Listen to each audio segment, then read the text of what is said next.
शिव को जिन अलग अलग नामों से बुलाया जाता है उनमें से सोम एक महत्वपूर्ण नाम है। सोम शब्द का मतलब है मदहोशी। अगर मदहोशी नहीं होगी तो आप कभी भी परम शून्य में कूदने के लिए दीवाने नहीं होंगे,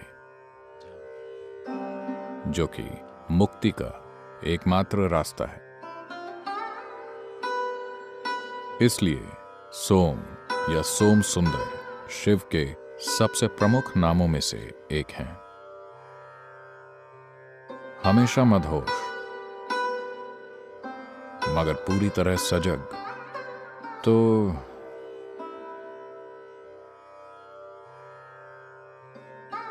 कहानी इस तरह है।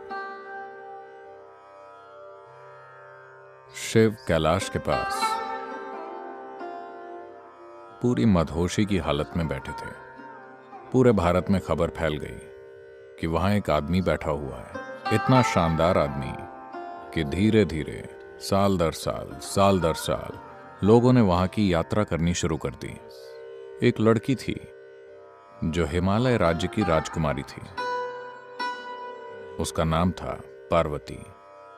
जब उसने ये सुना, वो बोली, मैं जाकर उन्हें देखना चाहती हूं। उसने जैसे ही उन्हें देखा, वो उनसे पूरी तरह अभिभूत हो गई। वो बोली, मैं शादी करूंगी तो सिर्फ इसी आदमी से। फिर किसी और ने साजिश रची और वो विवाह के लिए तैयार हो गए। एक भव्य शादी आयोजित की गई। सारे महत्वपूर्ण लोग वहां मौजूद थे। दुल्हन सजी संवरी बैठी थी। हर कोई दूल्हे का इंतजार कर रहा था। और फिर दूल्हा आया। शिव अंदर आए। पूरे शरीर पर राख, बालों में जटाएं, पूरी तरह मदहोश। और उनके मित्र भूत, पिशाच और टेढ़े मेढ़े प्राणी तरह तरह की आवाजें निकाल रहे थे। पार्वती की मां मीना ने इस आदमी और उसके दोस्तों को देखा, और जब उन्होंने सोचा कि उनकी बेटी इस आदमी से शादी करने जा रही है, तो वो बेहोश होकर गिर पड़ी। उन्हें होश में लाया गया। वो पूरी तरह टूट चुकी थीं। मैं अपनी बेटी को इस आदमी को कैसे सौंप दूं? ये जंगली है और बिल्कुल असभ्य है। ये आदमी भी नहीं है, ये कुछ और है। फिर पार्वती ने जाकर शिव से विनती की, मेरे लिए आपका हर रूप ठीक है। आप किसी वजह से इस भयंकर रूप में आए हैं, मेरे लिए यह भी ठीक है। पर मेरी मां के लिए एक अच्छा रूप धारण कर लीजिए। उन्होंने कहा, ठीक है, और बहुत सुंदर और भव्य रूप धारण कर लिया। उस रूप को सोम सुंदर कहा गया। मदहोश मगर सुंदर। वो पूरी तरह नशे में धुत थे, आंखें चढ़ी हुई थी, मगर वो बहुत खूबसूरत बन गए। फिर मीना होश में आई और वहां खड़े इस शानदार शख्स को देखा और बोली, मैं अपनी बेटी का हाथ इस व्यक्ति को सौंपना चाहूंगी, उसे नहीं। So, inebriation, intoxication is an essential quality of meditativeness. मदहोशी ध्यान मग्न होने का एक महत्वपूर्ण गुण है। अगर ये नहीं होगा, अगर आप मदहोश नहीं होंगे, तो आप सहज होकर कैसे बैठेंगे? ये भयंकर परेशानी होगी।